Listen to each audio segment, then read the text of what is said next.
Ready? Ready? I know. No, shit. Are you starting? You want to start off or you want me to start off? You start off. Okay. Let's do this shit. Hi, everybody, and welcome back to the podcast. My name is Taria Maynard. And I'm Jania Patrick. And we are, well, gosh darn it, we're the confessing heretics. That we are. I lost what I was going to say. It's terrible. So, we wanted to say Happy Pride Month was the first thing that we wanted to do. Happy Pride! Yes, Happy Pride Month. Yes, sing your beautiful song as loud as you possibly can and wave that beautiful flag. Exactly, like, come on, man. Yeah, and, yeah. And if you don't like it, we'll see you later. Yeah. Don't let the door hit you or the good Lord split you. That's it. God, we heard that phrase how many times? Oh, Atlanta. And we're eating. Good Lord. We're eating again. Yeah, we're eating again, and we have our beautiful tea. Freaking spaghetti, but not spaghetti tonight. It's farfalle. Farfalle. Doesn't that mean butterfly in Italian? I don't know. I think it does. Or if you're American, it's bow tie pasta. I like my bow tie pasta. Anyways, right, what are we talking about today, Tria? Not pasta. Not pasta. We're just being silly. So we were talking about what we were going to talk about.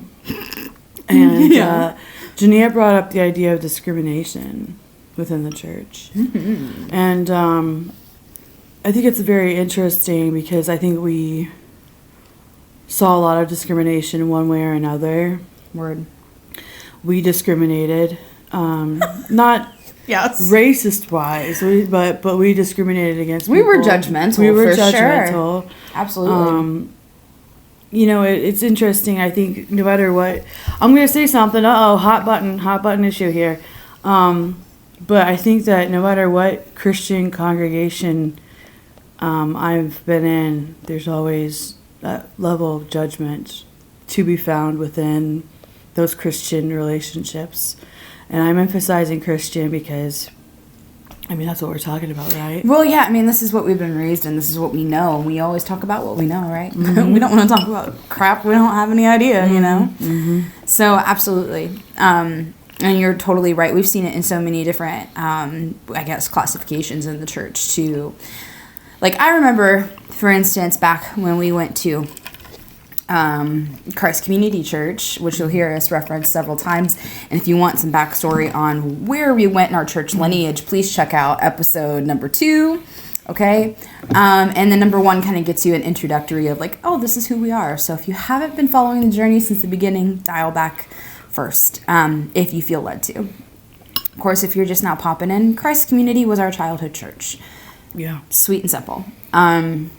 But I remember in particular, like, as Christ Community was getting a little bit more, I don't want to call it progressive. Progressive's not the right word, but it was becoming more. Like, it was expanding. Yeah, it was more. It was getting more and more stuff, more activities, more charismatic. It was more charismatic. Yeah. Yes, I see what you're saying. I thought you meant more as in quality. Yeah, no. Like, and progressing forward, absolutely. Yeah. But, like, really, it was like when things were getting a little bit more, energetic, I guess. Mm-hmm. And there were some new people that were coming in frequently. And my goodness, it was like everybody was judged on different things. Mm-hmm. And I had a good friend of mine that I went to church with who was judged for their actions. And I never really know if this person came out as, out of the box or out of the closet, as they say. Mm-hmm. But at the time, like, I remember people making fun of this person because of their voice. Mm-hmm. And, I don't think you remember what I'm talking about, but yes. Yeah. So I was good friends with this person. Hmm. Yeah. Mm-hmm. But Taria and I are going to be very cautious using names as we move forward. So that's why I'm saying this person. Yeah. Because I want to protect them and their identity. They were a beautiful human when I was around them. So it was just, yeah. But it was one of those things that it was like, you had people judging this person because of the way that they spoke and thinking that they were, different, based off of that. The way they spoke, like their manner, what they were saying, or the way they said it? The way they said it. So, like, more of an effeminate sound when you're masculine. You know what I mean? Like, effeminate responses or reactions to things. So, people were very judgmental of that at the time. I remember this was in youth group in particular, I remember other peers that I was in youth group with that would kind of come back and say something crappy about that person. So, it was just... What a shock. Yeah, go figure. Go figure. We have a lot more stories of discrimination in the church, too. Did I ever tell you about... Did I already talk about this? About the young lady with the makeup and jewelry and stuff when I was little? You did, yes. Earlier? Yeah, you said it. On the podcast? You did. Okay, you talked about it in the podcast, and you were like, I don't know if you knew this, but I judged somebody who was... Yeah. Yeah. I think it was podcast number 1. I think it was actually 1 too. That's why I was like, I couldn't remember if I had actually talked to you about that or not. Uh-huh.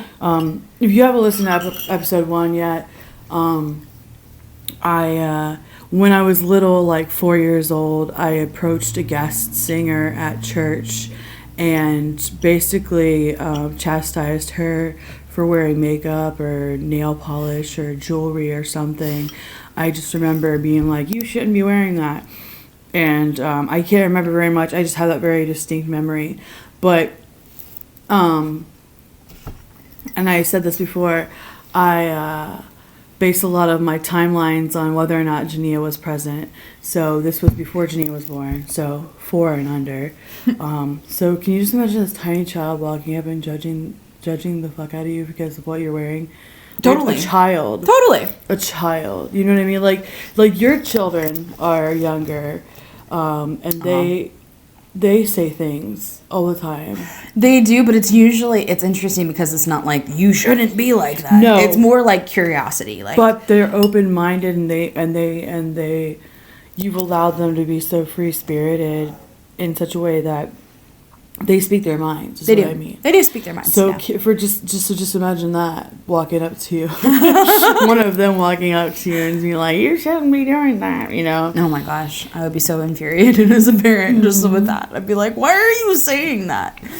But yeah, that's the thing. I've been listening to a lot of there's a lot of stuff on YouTube, commentators on Christian fundamentalism and Christianity and being in the church. And I was telling you, I think, that I've been listening to folks who talk about how they are ex-Mormons and Jehovah's Witnesses and ex-Scientology, so extreme ones, what we consider to be the extreme ones. But I'm going to tell you right now that even though I was raised in a specific church, and we'll talk about this more as time goes on, the environment that we were raised in, even though we weren't raised in what people would call a cult, there are a lot of similarities between the folks I've heard on these YouTube videos and the things that we've gone through, and just like the indoctrination and how it is beaten into you. It's interesting because before this podcast, really I hadn't thought about our childhood and my childhood in church and stuff in a long time, because I kind of been burying that stuff. And so talking about this podcast and then watching these videos and stuff have brought back memories of different things. And well, I don't want to get into it, but I was thinking about the concept of spanking.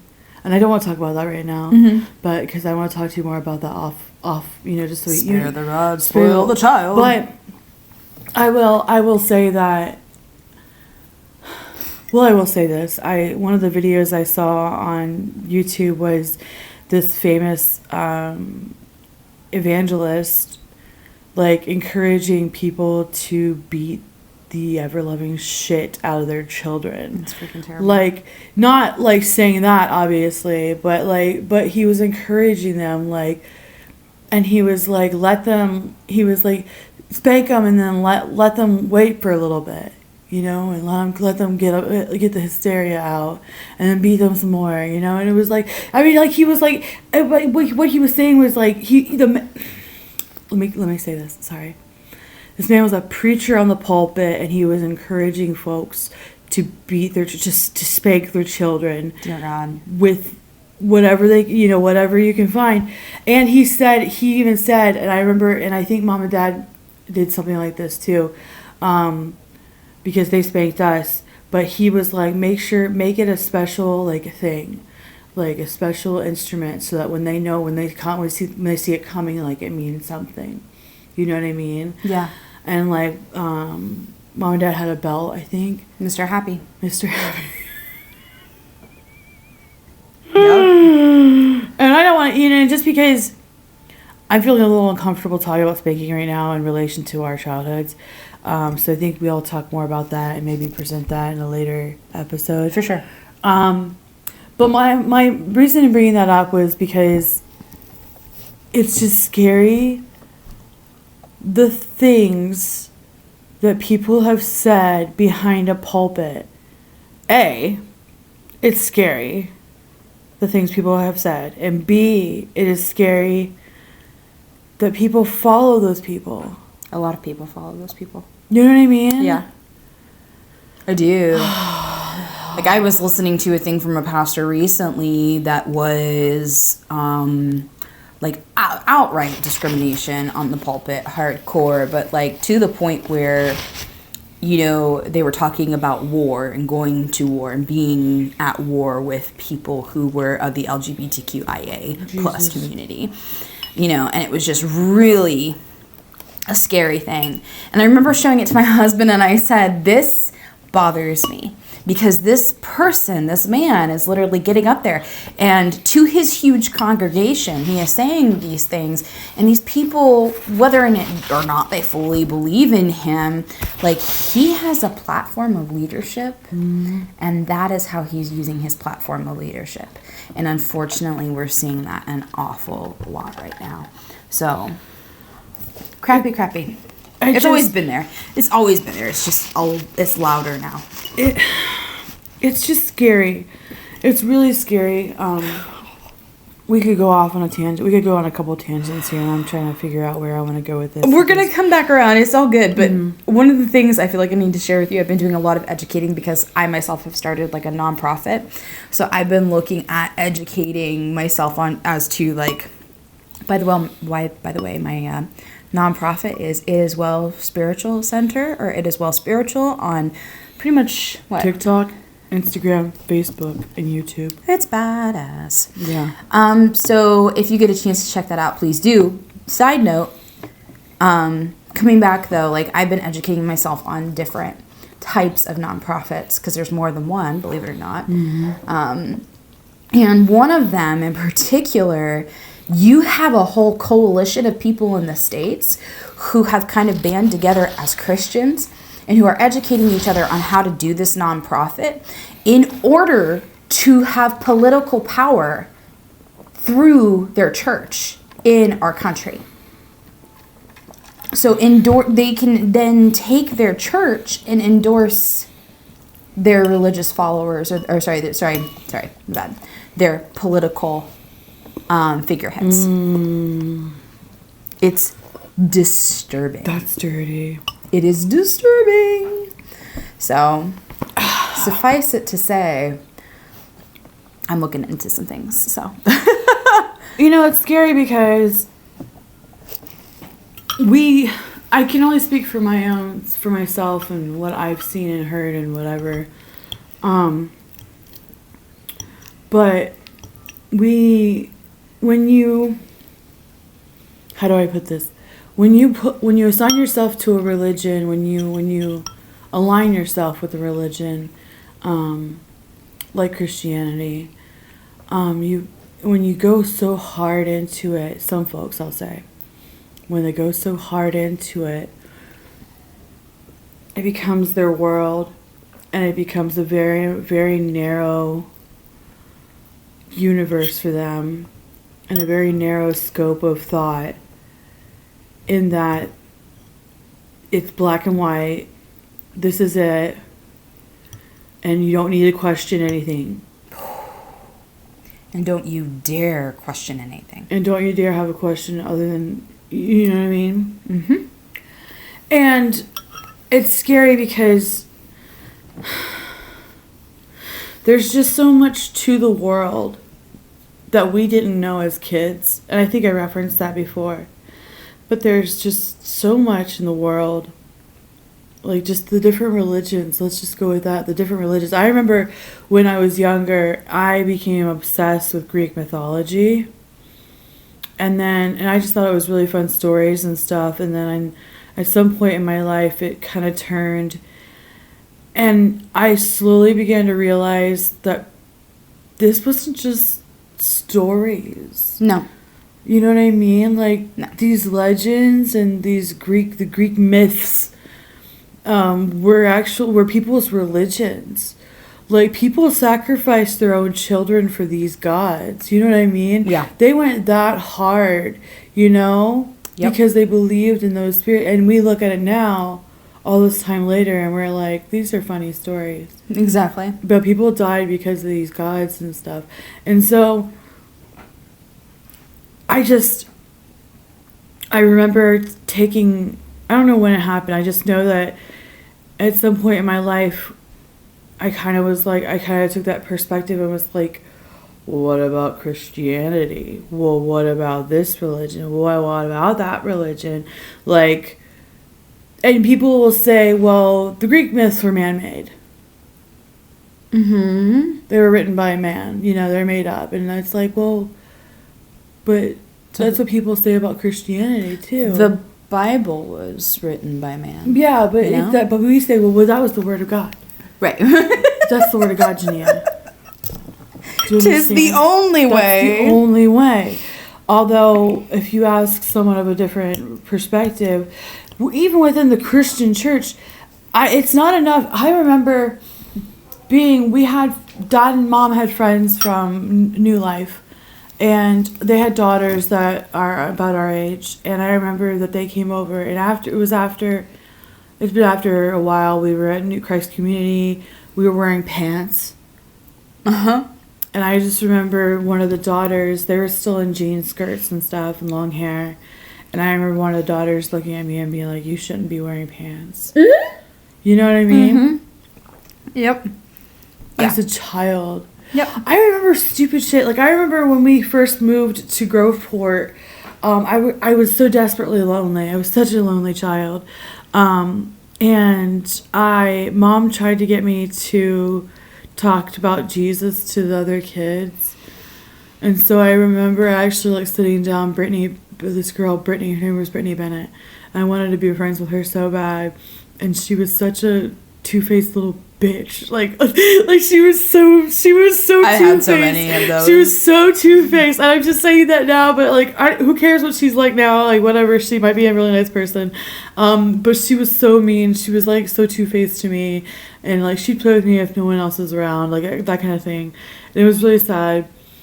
But I remember sitting down with her on the back stoop with some other girl, I don't remember who it was, and trying to talk to them about Jesus and being like, do you know who Jesus is? And they're like, yeah, we know who Jesus is. And I was like, do you know if you're going to go to heaven? They're like, I think I'm going to go to heaven. I'm like, okay, are you Christian? And they're like, I think so.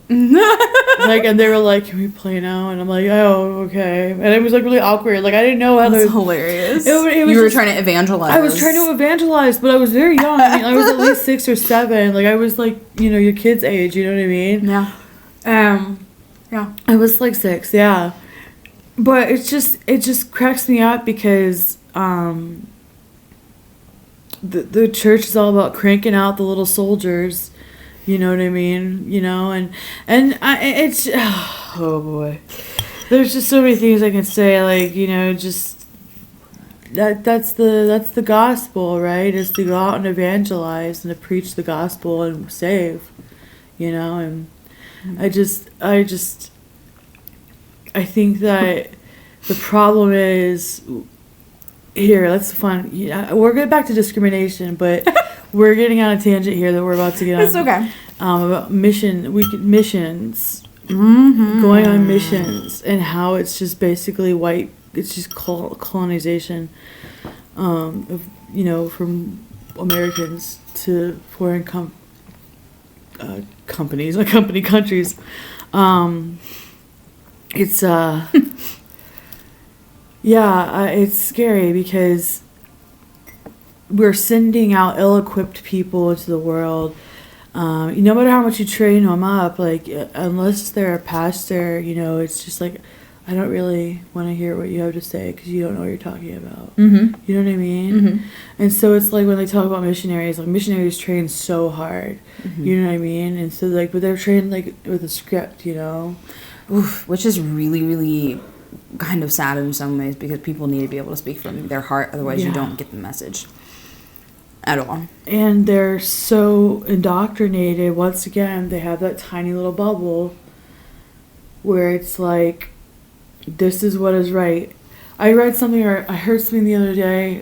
Someone was talking about they lived in a world of all these things that they shouldn't do, that they were afraid to find out what they actually could do. Like, that was Christianity for me, as I realized it was like, you can't do this, you can't do that, you can't do this, you can't do that, you shouldn't do this, you can't do that. You can't be this, you can't act like that. You can't wear that. Yeah. You can't say things like that.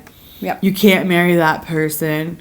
You can't blah, blah, blah. It's so restrictive. So very restrictive, yes. And then oh God, it's just...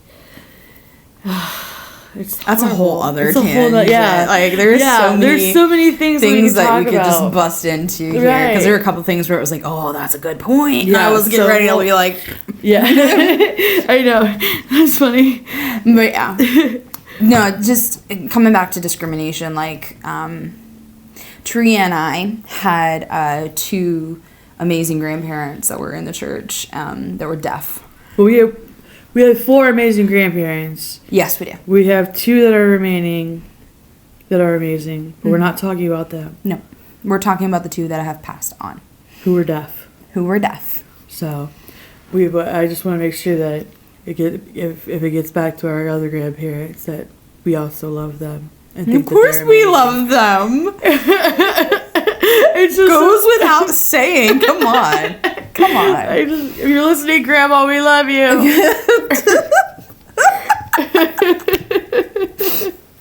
She's probably just sitting there going, oh, I love you too. Yes. But she's also probably like... She probably is not listening.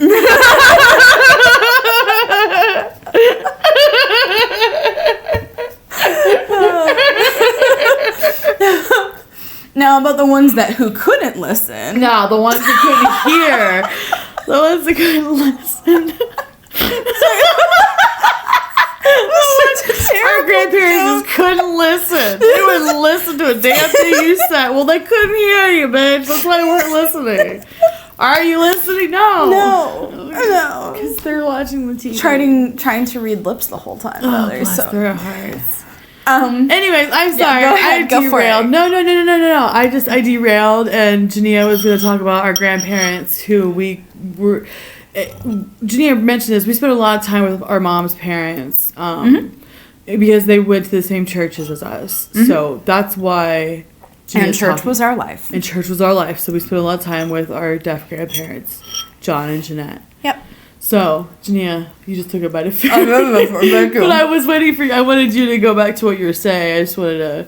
I shanghaied that. I'm sorry. I'm going to eat pasta. You're totally good. The pasta tastes really good, by the way. Hey, shout out to Tyler for making really great pasta. My husband does awesome things, like cook. And it's vegan. Yeah, it's good, too. So Jania's a dirty vegan. Have we mentioned that yet? Yeah. We'll talk about that more later. About 90% of the time. Yeah. Okay, so anyway, coming back to Mr. Tyler. Or Mr. Tyler? We already talked about Tyler. Thank you, Tyler. What about our grandparents? Okay, our grandparents. So our grandparents were deaf, and they were also leaders in the church, and they ran a deaf ministry. And it's It was beautiful, honestly. It was kind of more of an outreach than a ministry at times. They really did an awful lot for the deaf community in Columbus, Ohio. My grandparents, like, they were absolutely amazing crusaders for helping the deaf have resources and community and connections, money. Like, my God, they funded so many people. Transportation. And they would even let these people stay in their home. Like, if they didn't have a place to live, they would come and live with my grandparents. And God bless it, they were just, like, everything that I do in my life, I swear to God, I look at Grandpa John in particular, and I'm just kind of like, I look up to that man, and I think about him with every emotion I take. You know, he was just excellent human. He was, I could say some things. I could say some things, but I'm not going to say what I was going to say. No, say what you're going to say. Safe space. Safe space, y'all. My Grandpa John, he was the oldest son. Dropped out of school. Take care of the family farm. Down in Vinton County. He had several siblings. Mm-hmm. Two of whom went on to become pastors.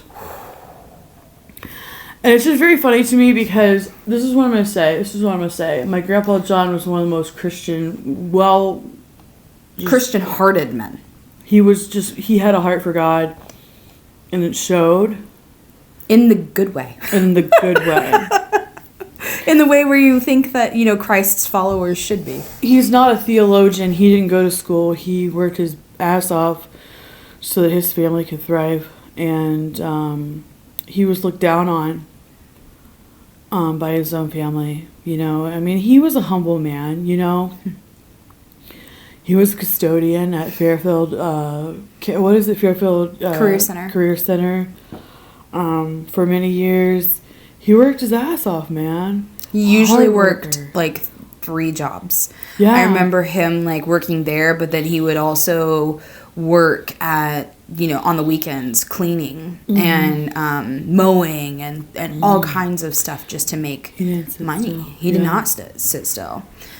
He was a hard worker, but a very sweet and loving man. Funny. So funny. Anyway, we can go on and on about Grandpa John. And what's great about Grandpa John, you know what? Go ahead. Say it. I'm going to say this real fast, and then we can move on. Yeah. It's Grandpa John, much like my father was Mom's stepfather. Yeah. You know what I mean? But once again, we have another man in our family who took on a woman with children and loved them as his own.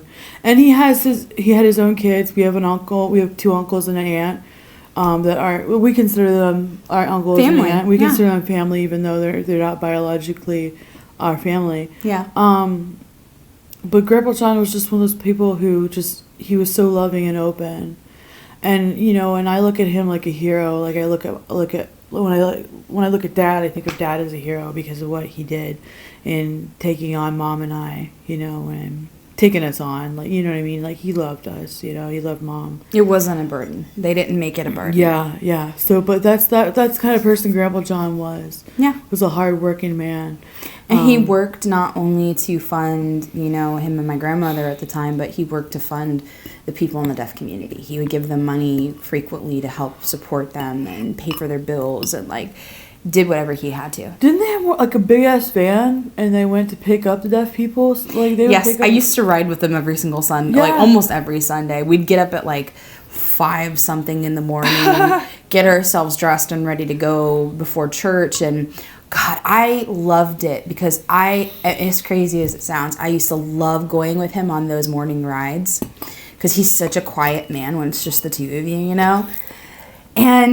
But you could feel the amount of care, compassion, like heart that he had towards these people was just freaking amazing.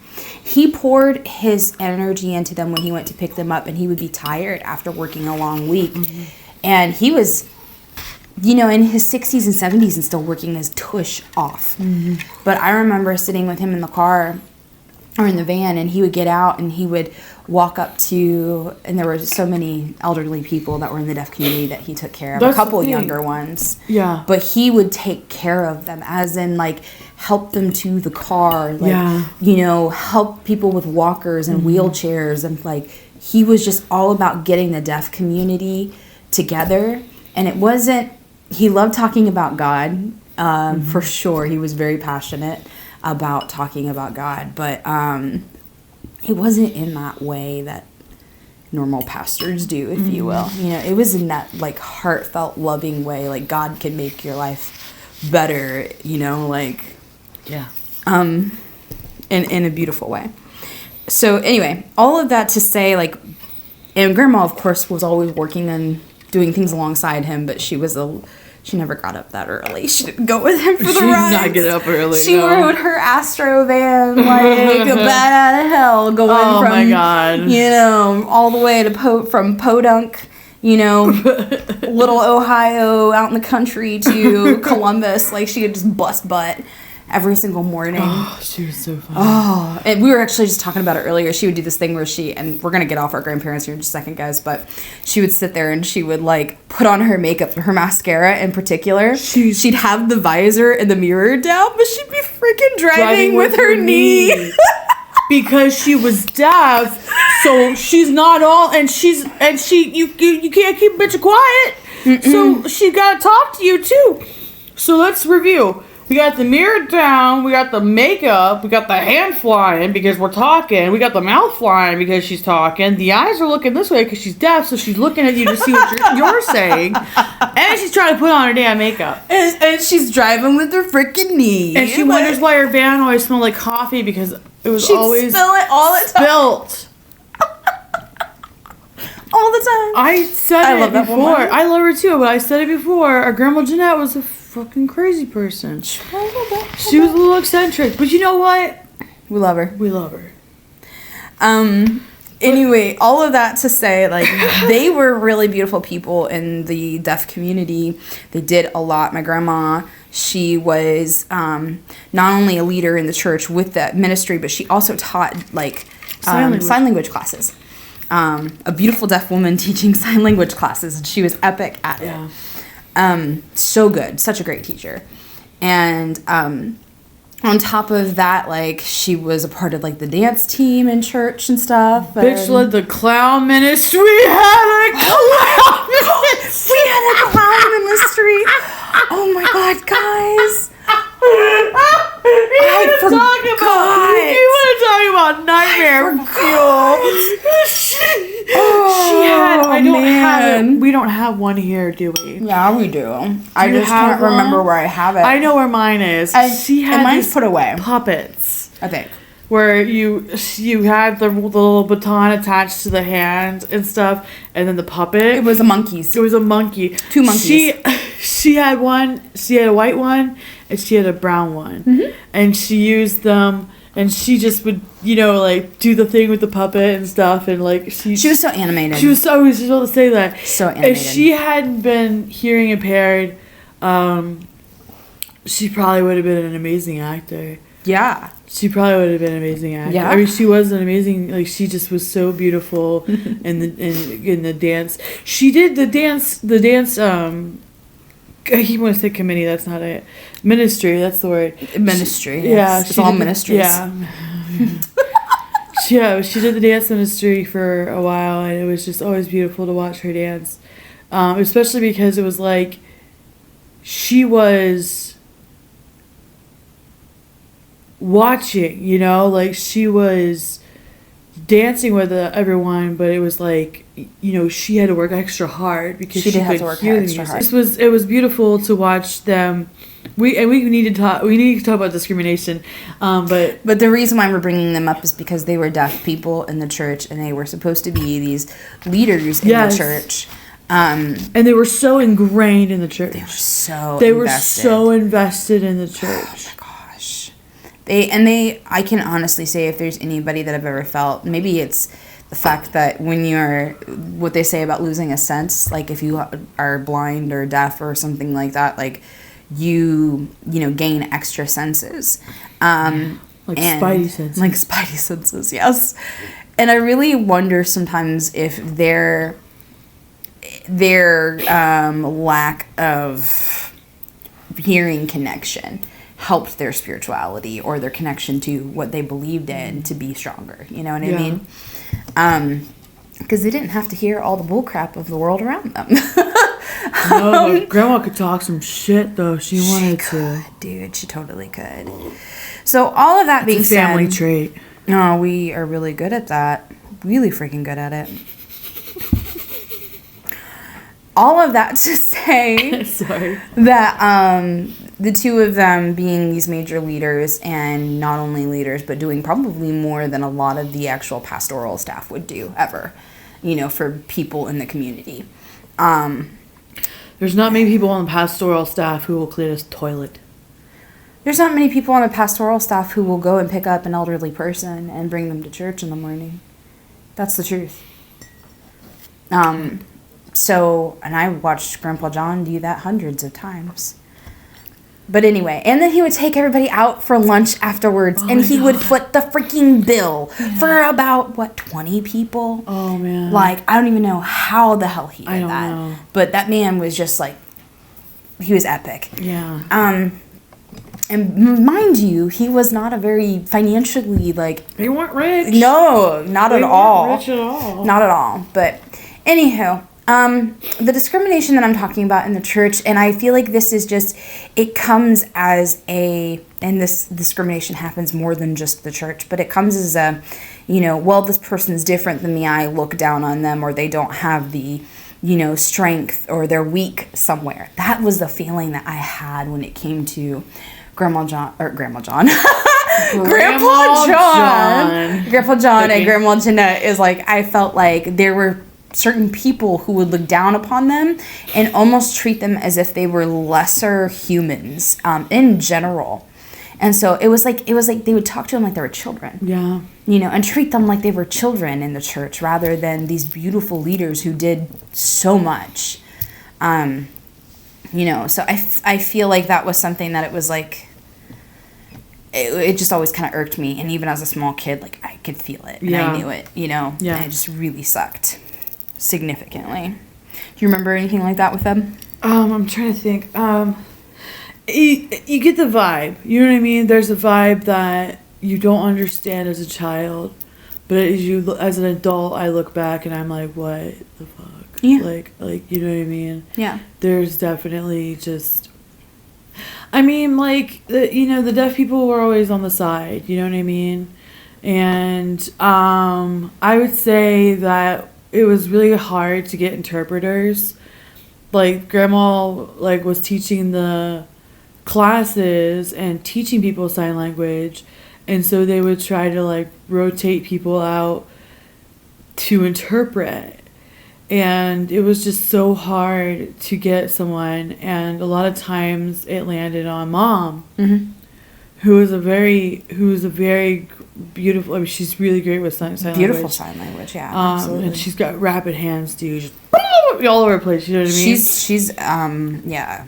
Grandma or Mom can top tier. Yeah. So, but Mom, and of course, Mom's the kind of person who has been interpreting for people since she was in the courtrooms with Grandma.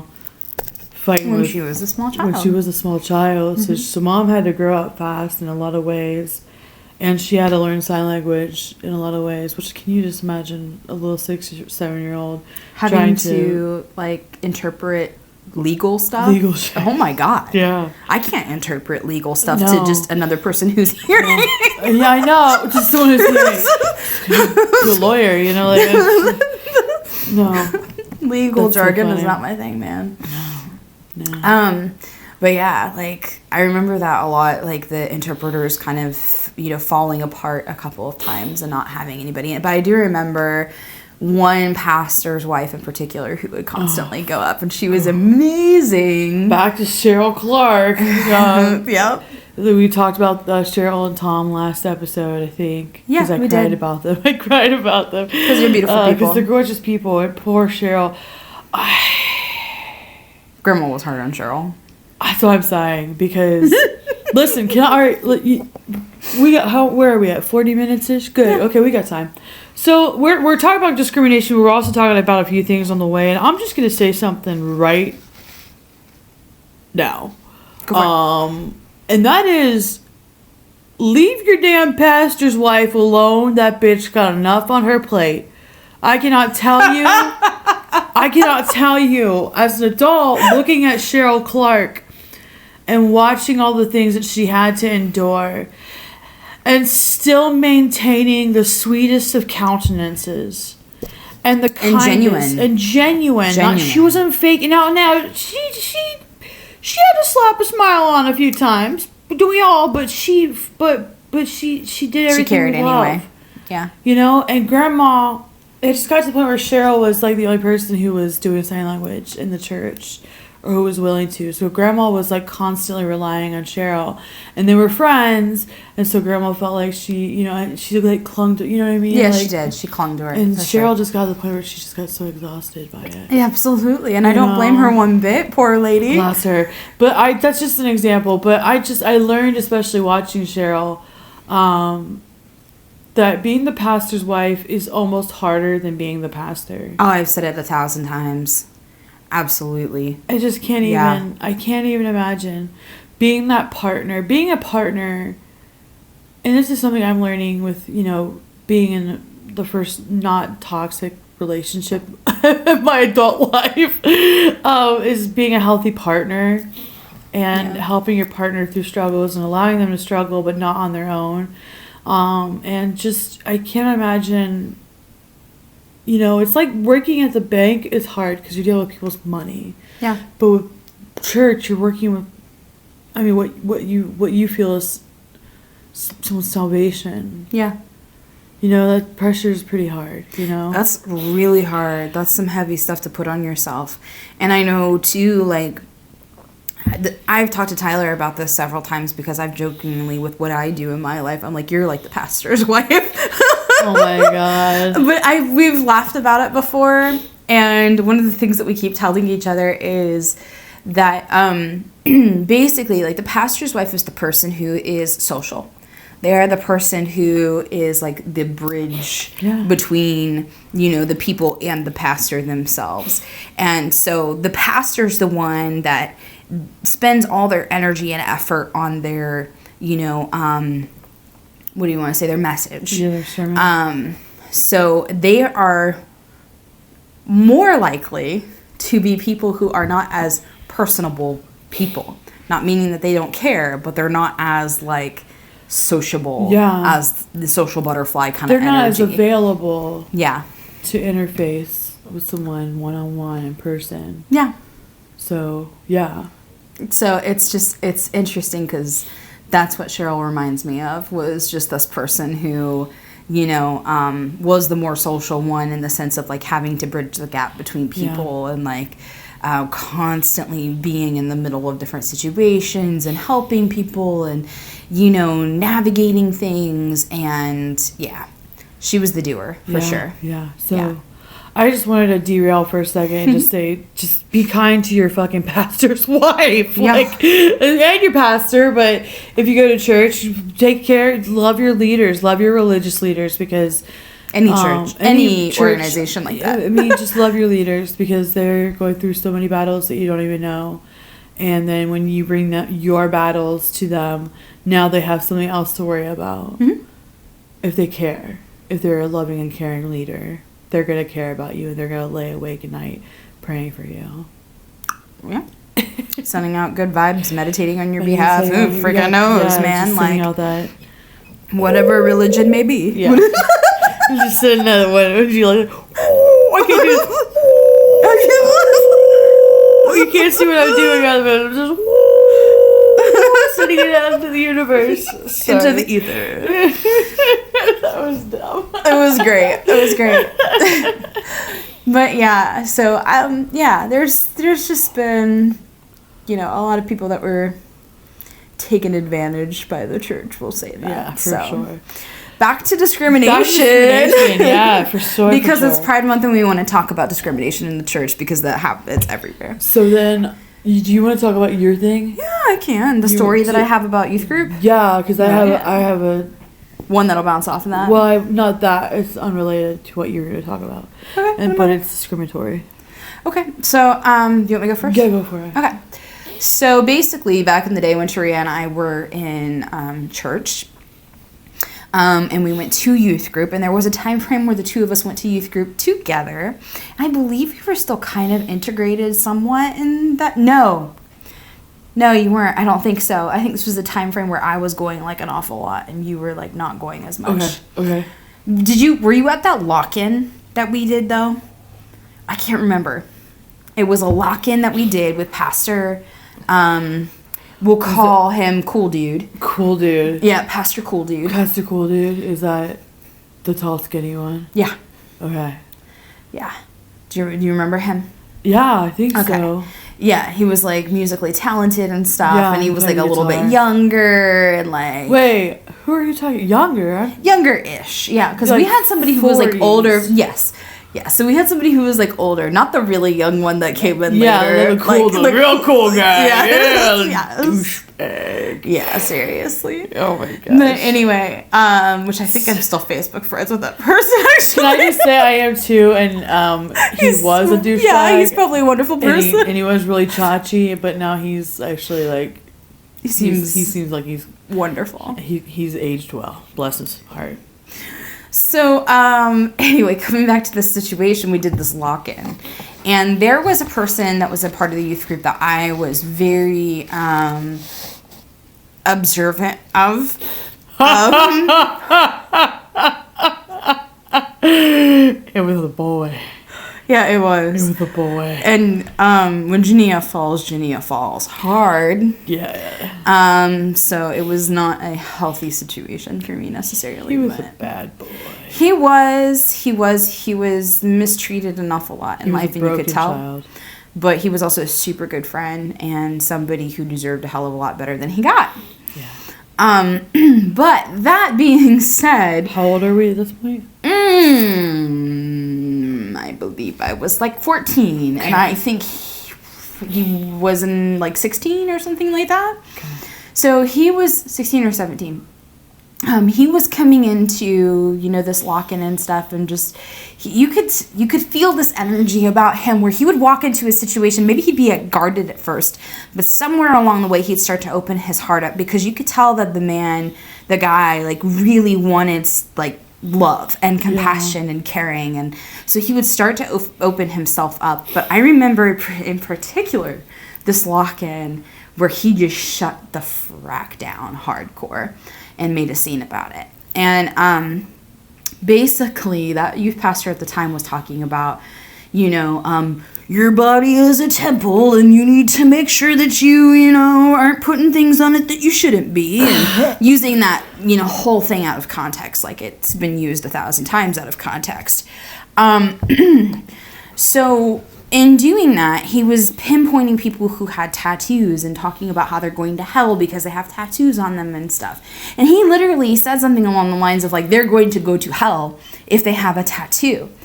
So this 16-year-old kid like raises his hand, and he's like, but I have tattoos on my body. And then I freaking hate saying this, but that kid was made a spectacle of in that lockdown, to the point where like he became the discussion point. And you just saw this kid like just shut down to anything loving that pastor could have said, that anybody else could have said. And he not only shut down, but he just felt like, well, I'm damned for all eternity then. Then what's the point of me being what's here? the point? What's the freaking point of me even trying? And it was heartbreaking. And even though I was 14 years old, I was able to freaking feel it and get like, I knew what was going on. Not everybody who was sitting there did. But he got into a heated argument with the pastor at that time because he was like trying to understand. So you're telling me that I'm damned. You're telling me that I'm going to go to hell. And, the pastor was like, well, you can get him removed maybe. Or, like, you can get him removed. Crap stuff. where he was just like, and then he was like trying to dial back and stuff, because I don't think it, like a lot of people knew that this kid had tattoos. So it was just a really crappy situation. And the discrimination against this kid for his artwork and being made a spectacle in the middle of that lockdown was just like, it was disturbing. I hate that so much. Yep. And then watching him, like, his heart just freaking break. And he stormed out of there, like, right afterwards. And you could just tell, like, he was just fucking done. He just didn't want anything to do with it anymore. I think it was shortly after that he stopped showing up, too. Yep. The message of love. Winning souls for Jesus. One judgment at a time. Oh, dear Lord. Using scripture as bullets is never going to be okay. It's never going to be okay. Ever. I don't care what you freaking say.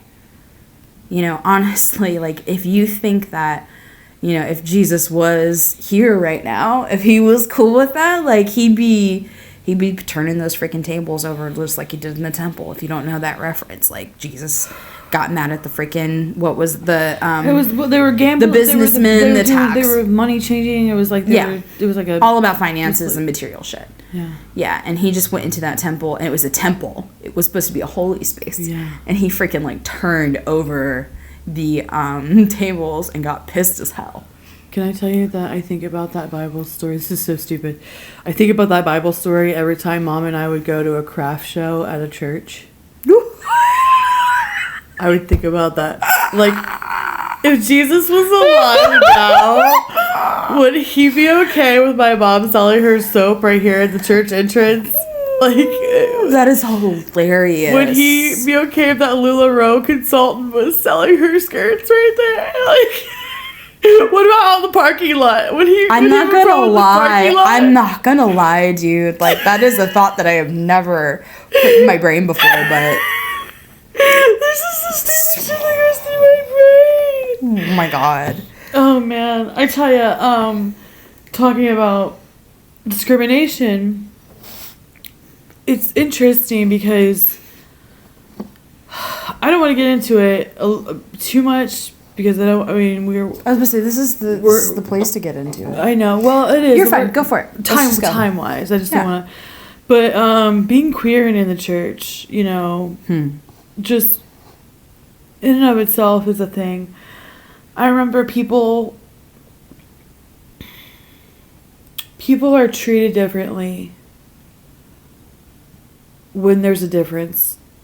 You know what I mean? Yeah. So, you know, someone is gay or someone has a thing about them because they're treated a little differently. Right. Not everyone in the church talks to them. You know what I mean? They're ostracized and kind of put off to the side. Like, they're welcomed. Like, they're allowed to come to church, but, like, we don't want you in the front row. You know? You know? Yep. I remember that kid that I was talking about. You could feel it all the time with him. It was like he came into a room and the energy shifted because of his energy, but also because the leaders were intimidated by him. I feel like that's like the best way that I can say it. By the way, I don't know where this human is at in their life right now. Last thing I heard, I think that they were like, you know, a level of Satanist or something like that. He's Satanist. Something like that. That was the last that I heard. But yeah, that just goes to show you that he didn't align with anything after that. So it's very interesting. That is interesting. Be careful how you treat your people. That's just yeah. My thing is, the gospel is to go out and evangelize, make disciples, baptize, teach, love people. That's the message. We're supposed to be bringing people into the church and saving their souls and then teaching them about Christ so that they in turn, it's kind of like a pyramid scheme a little bit if you think about it. It is. Some churches go to that extreme. So you go out and buy more souls. Yeah. and bring them in, you know, and more souls, you know, we're supposed to be building up God's army, right? Like, which is wild to think about, because let's just strip down the concept and what Christianity really is. To be a Christian is to be Christ-like. Christ-like. And I can't remember how many times I heard that in the church. To be a Christian is to be Christ-like. None of this sounds Christ-like to me. No. Does it? No. I remember I was thinking about this the other day. We used to... we weren't in a huge church. The New Life was the first church that we went to before and after you were born, was New Life. And that was a huge fucking church. Christ Community got a little bigger than what it was, but it didn't get New Life size. New Life was huge. New Life was huge. I remember pictures. Yeah, but that's what I remember. They would do this thing. I want to talk about this real fast.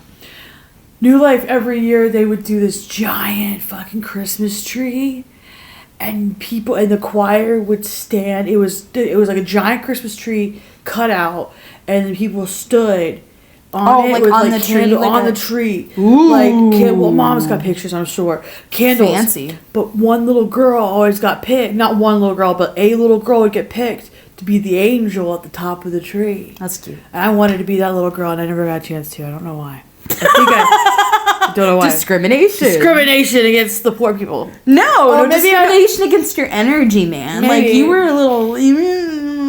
Yeah, I know. We're talking about this in episode 1, right? Like, you were a little hyper. I was a little hyper, no. Mark Lowry, we talked about Mark Lowry in the last episode. I'm already hearing the song. But he did, I remember he had this quote where he talked about how he was hyperactive and stuff, and his parents, you know, and his parents tried really hard with him and stuff. And his mom said, I just remember this quote, he said his mom looked at him one time and she goes, "One day God's gonna use you, but until he does, take this pill." You know? It's just, like, that probably should have been me, I think, taking pills, medicated. What was I saying before that? I was hyperactive. I don't know why, but I was never the angel, but whatever. But there was a huge, I mean, that's how big it was. It was a huge church. But Christ Community got imploded. I think I referenced that before. You know, towards the end, it kind of fell apart for several different reasons. And we weren't present in the church, so I can't speak to it, but I just only heard bits and pieces from hearsay and whatever. You would know them better than I would. But they had so many pastors at one point. I was pastor so-and-so, and pastor so-and-so, and pastor so-and-so. And then we had the deaf, you know, grandpa with the deaf ministry. And he was a deacon or whatever. And then we had the pastors over the Hispanic. Remember when they integrated the Hispanic community? I remember that. They which brought was beautiful in Hispanic pastors. Yeah. And then they were trying to bring church. in. It was like they were trying to bring in. You know, it was just like, but it didn't feel like for the right reasons. No, you know it felt inauthentic. Like, for instance, to be in, and I'm not just saying this because I'm biased or whatever, because I am biased for sure, but Grandpa John should have been a pastor. Yeah. If we're looking at it, like, the man was that devoted. Yeah. And he was a pastor over the people that followed him there. Yeah. So. But they had so many pastors. Yeah. And I only say that because I just remembered one of them was this he's a nice guy, big, tall African American guy, and he had this short, chubby white wife, and then they have gorgeous kids who are all a little older than we are. But I just remember hearing him on the platform at church singing about how God was going to give him a Bentley. God's going to give me a Bentley. God's going to give me a Bentley. Yep. What else did he say? What was another thing he would say? Oh no. When I think of the goodness of Jesus and all this stuff. Yeah. When I think of the goodness of Jesus and all that he's given to me, my soul cries out, hallelujah. Yeah.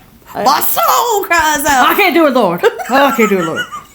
James Brown of church. Oh, he would. James Brown of church. He did. But wow, man. But the Bentley thing. I forgot about that. The Bentley thing. You unlocked that crap. That's what I'm saying. All these weird memories come flying back. Wow. But it was there was a lot of money Money was money. Money became it. You know what I mean? You know what's really funny is like, I look at that now as a spiritual person in a different way. And what he was doing was manifesting. Like saying That's that what he was over doing, and over manifesting. again. That's Like, yeah, he was talking about hilarious. that. And then be like, you know, like it's that, you know, if you're you think it into existence, praying about it and trying to think it, and that's what it is, it's manifestation. Yeah. I'm like, y'all doing witchcraft, you don't even know it. That's why our really funny reel about witchcraft is fucking hilarious. Because it's like, I told Taria immediately, the guy comes out and what does he say? He says, witchcraft is creeping into our society. Yeah, society. Church, yeah. And I was like, that dude is an idiot, because witchcraft is the reason why your freaking culture exists, man. The reason why your religious culture exists is because of witchcraft. You know, and it's been present. It is, I almost said omnipresent. It's omnipresent. Witchcraft is omnipresent. It's everywhere. It's everywhere. Continue. No, I just remember. Oh, I said his name. Oh well. What are you gonna do? Yeah, I have nothing bad to say about him other than that he was seeing that, and as an adult, I look back and I'm like, that's kind of tacky. Yeah. You know what I mean? Yeah. Like, you know, it's just like it's just like talking. I was listening to something about Kenneth Copeland. You know who Kenneth Copeland is? Yeah, I do. Okay. Who doesn't know who Kenneth Copeland is if you're in the Christian No, fans, or- but he just, you know, he would go on about being a millionaire and a billionaire and the fact that he didn't want to fly coach because it felt like he was flying with a bunch of demons. And meanwhile, he's probably the one with a bunch of demons. Oh,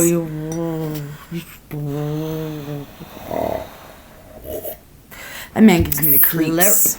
That man gives me the creeps. Yeah. Anyways, but he listening to him talk about being a millionaire and stuff. I'm just like, that's people listen to this shit. Like God's gifted me money because I'm amazing. So in give the me eyes more of money. God. So keep giving me money, man. Yeah. Like, ugh. What was I was listening to one day? There was this pastor who came on to one of those telethons. My God, if you were ever watching things that my grandparents used to watch, it was a telethon, you know, where they were on the freaking telephone trying to raise money, or I'm going to send you this blessed Bible, and like, you know, if you give us $300, you know, like that kind of crap.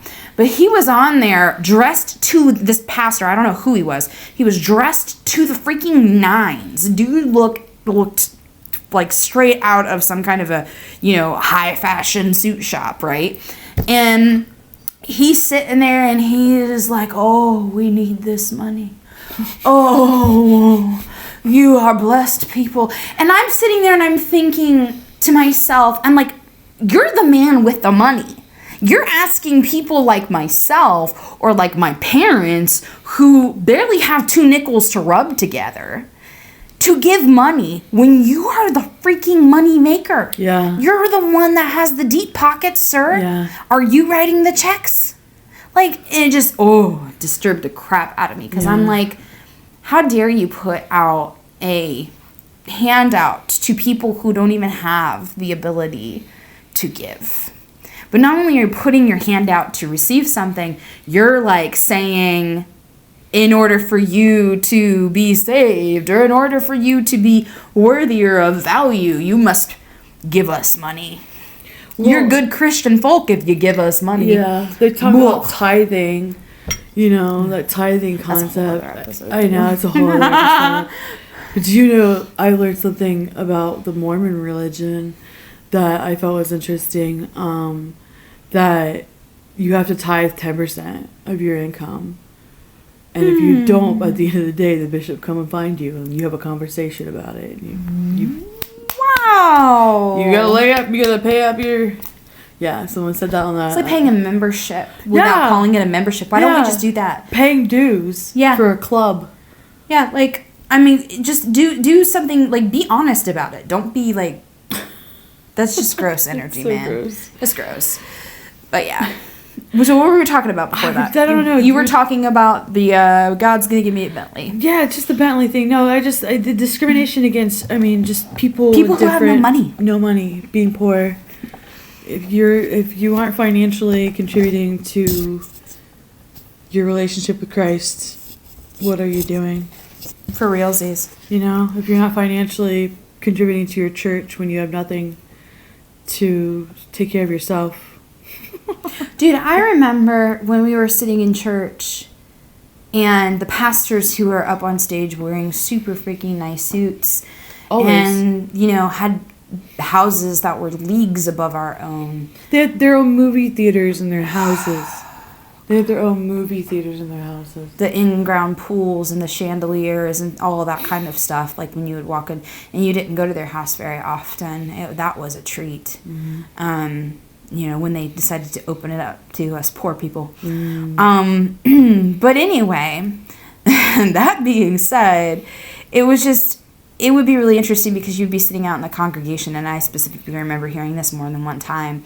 They would be up there on the platform, and they would be saying by the pulpit at the end of their sermon, like, even if you don't have the money, just know that the money that you put in, you're going to get back tenfold.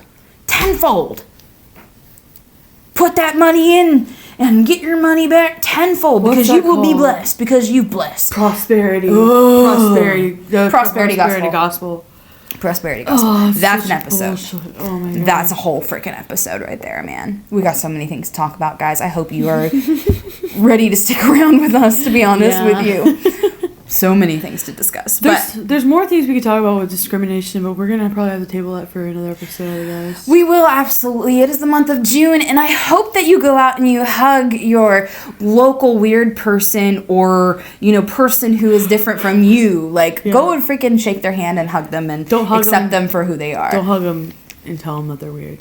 No. Don't specifically I'm hugging you because you're the weird person. See, but if somebody came up to me and was like, "Hey, I love you because you're weird," I'd be like, "Awesome, dude, give me a hug." I'd be down for it. But yes, we are all weird and unique in our own way, man. But yes, there was something in particular I wanted to mention too today. But yeah, I just embrace your fellow man. You know what I mean? That's just I sounded like such a stoner. I did.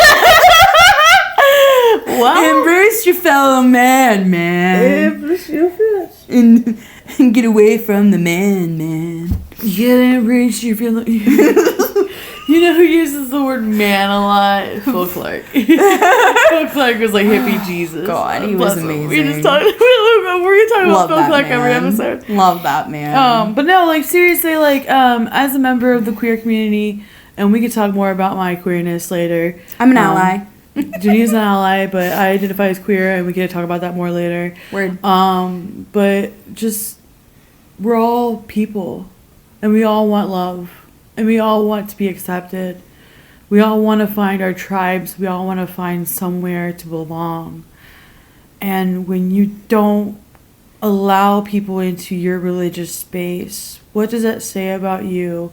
What does that say about your version of God? The version of God that you carry with you. Yeah. You know what I mean? Absolutely. I have talked about it a lot recently where it seems like the version of God that we have in a lot of churches, maybe not every church, but a lot of churches nowadays, or over the past several years, it's more of a version of God that never really existed until we created it. And it was something that was more twisted. And, yeah. Make sure if that is your alignment, that you are on the right path with yourself with that. Yeah. Yeah, and it sits well in your soul. Yeah. But yeah, we cannot wait to continue to do this journey with y'all. Yeah. We're really enjoying doing this podcast. Yeah. There's so many other things to unveil and uncover as we continue down this long journey of listening to these stories, but also sharing some other stories that we have, that fall into alignment with all of this stuff. So just know that no matter who you are, no matter where you are loved and accepted here. This is a safe space. Yeah. So, I did want to mention this. This is what I wanted to say. Yeah, you got to it. Okay. I wanted to say that if you ever have any stories that you want to share with us and that you would like to have shared here on the podcast, God, I would love to hear your stories. Taria would love to read them. Yeah. We can sit here and we can talk about your story on the podcast if that's something that you feel led to share. Yeah. If you feel like somebody else needs to hear your story or your message or whatever that is, like, please let us be the vehicle if that's what you need to do. Love it. And, you know, in the future, Taria and I are also going to kind of open up the floor for some guest speakers too. So that's important for us as well. We don't want it to constantly just be our voices that you hear, but we want you to hear people who have experienced similar situations or who, you know, are working through their own version of religious trauma. So thank you for joining us on this beautiful episode. We love you guys. Thank you so much. Remember that we're on Facebook, Instagram, YouTube, and TikTok. Yeah. Check us out and give us likes and follows and shares. Until next time, we are the Confessing Heretics. Peace. All right. And then we'll do That's this. a beautiful number. Oh.